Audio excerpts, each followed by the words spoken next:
Rabbani TV. Mulia menjadi generasi Rabbani. Assalamualaikum warahmatullahi wabarakatuh. Waalaikumsalam warahmatullahi wabarakatuh. Ustaz, sekarang itu lagi marak yang namanya Islam Nusantara, Ustaz. Ya. Bagaimana sih pandangan Islam tentang Islam Nusantara, Ustaz? Ya. Bismillahirrahmanirrahim. Alhamdulillah wassalatu wassalamu ala Rasulillah wa ala alihi wa sahbihi ajma'in. Pertanyaan yang baik dari saudara kita tentang apa yang berkembang sekarang yang dinamakan dengan Islam Nusantara. Secara umum, Islam ini memiliki sikap yang tegas di dalam masalah budaya, dan secara ringkas apabila kita melihat sirah perjalanan Rasulullah SAW di dalam dakwahnya, kita melihat bahasanya beliau SAW diutus dan beliau memiliki budaya. Demikian pula kaum beliau yaitu kaum Quraisy, mereka juga memiliki budaya. Di antara budaya mereka, yaitu budaya orang-orang Quraisy saat itu, ada di antaranya yang diingkari dan dihapus oleh Rasulullah SAW. Dan ada di antaranya, atau di antara budaya tersebut, ada di antaranya yang tidak bertentangan dengan syariat, dan budaya ini tidak diingkari oleh Rasulullah SAW meskipun tidak dijadikan bagian dari syariat. Demikian pula ada di antara budaya tersebut yang sesuai dengan nilai-nilai Islam, sehingga bahkan di dalam Islam dipupuk yang budaya tersebut, bahkan dijadikan sebagai salah satu dari cabang keimanan. Di antara contoh budaya yang dilakukan oleh orang-orang Quraisy dan diingkari oleh Rasulullah SAW dan diberantas oleh beliau adalah budaya mereka minum minuman keras. Ya, demikian pula budaya menyembah berhala. Demikian pula budaya dan adat yang dilakukan oleh wanita-wanita di zaman jahiliyah, yaitu mereka bertabarruj, menampakkan aurat mereka, perhiasan mereka. Maka ini adalah budaya-budaya yang tidak sesuai dengan nilai-nilai Islam. Yang seperti ini diperangi oleh Rasulullah SAW. Ya, kemudian di sana ada budaya yang tidak bertentangan dengan Islam. Ya, tidak bertentangan dengan Islam, akan tapi dia adalah sebuah kebiasaan, sebuah adat, tetapi tidak sampai dijadikan sebagai bagian dari Islam itu sendiri.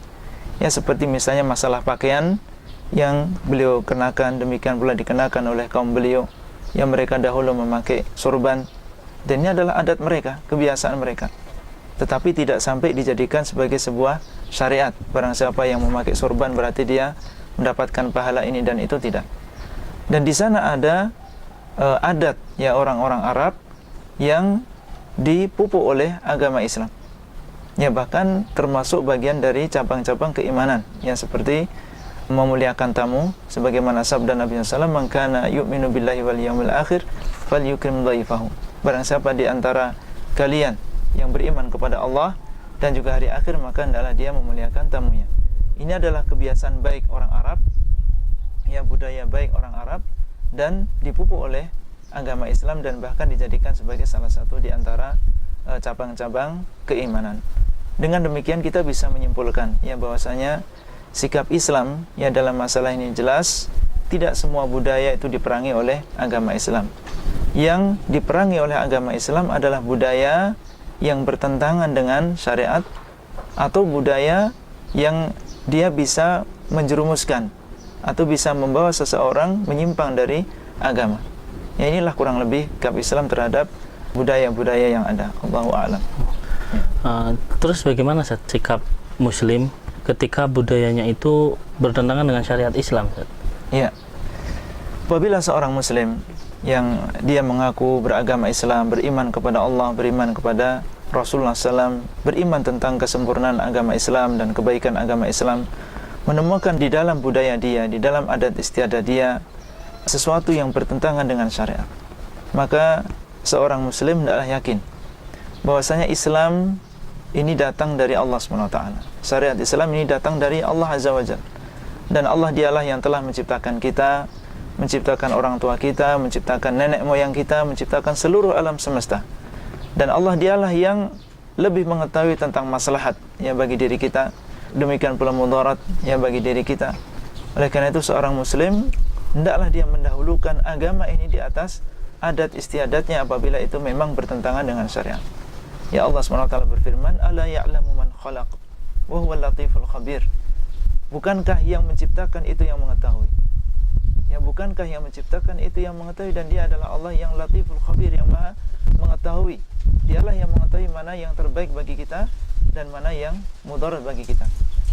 Ya, oleh karena itu seorang muslim maka hendaklah dia mendahulukan syariat Islam di atas adat istiadat yang dia miliki kalau memang jelas bahwasanya adat tersebut bertentangan dengan syariat atau bisa menjerumuskan seseorang menyimpang dari syariat. Dan di dalam ayat yang lain Allah SWT menceritakan bagaimana sikap seorang mukmin dan juga mukminah ketika mendapatkan ada keputusan dari Allah dan Rasulnya. Ya, Allah SWT berfirman, "Wa ma kana lil mu'minin wala mu'minatin idza qadallahu wa rasuluhu amran ay yakuna lahumul khiyaratu min amrihim wa may ya'sillaha wa rasulahu faqad dhalla dhalalan mubina." Allah mengatakan yang artinya, dan tidaklah pantas bagi seorang mukmin laki-laki maupun seorang mukminah, seorang yang wanita yang beriman, apabila Allah SWT dan juga Rasulnya menentukan sebuah keputusan bagi mereka, membuat syariat bagi mereka, kemudian mereka memiliki pilihan yang lain. Kemudian Allah mengatakan, dan barang siapa yang berbuat maksiat kepada Allah dan juga Rasulnya, maka sungguh dia telah sesat dengan kesesatan yang nyata. Menunjukkan kepada kita tentang kewajiban ya bagi seorang muslim dan juga muslimah, ya seorang mukmin dan juga mukminah, untuk tunduk dengan apa yang datang dari Allah dan juga Rasulnya.